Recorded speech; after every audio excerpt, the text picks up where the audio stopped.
1953இல் முதன்முதலில் எம்ஜிஆர் அரசியலில் நுழைந்த காலம் அது.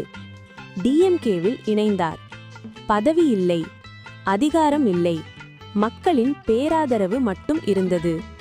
1953 முதல் 1972 வரை சுமார் 19 ஆண்டு காலம் டிஎம்கேவின் அனைத்து மேடைகளிலும் பேசி கட்சியை ஊரெங்கும் கொண்டு போய் சேர்த்த பெருமை எம்ஜிஆர் அவர்களுக்கு மட்டுமே உண்டு.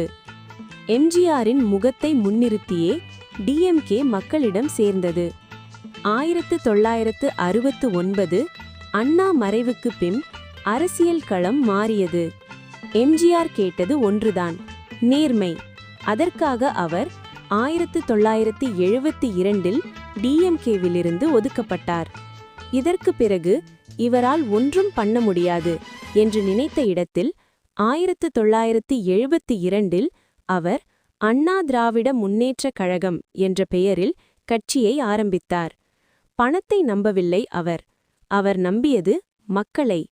ஒன்றும் இல்லை என்று ஒதுக்கியவர்கள் முன் 1977இல் அதே இடத்தில் வந்தார் மக்களின் முதல்வராக.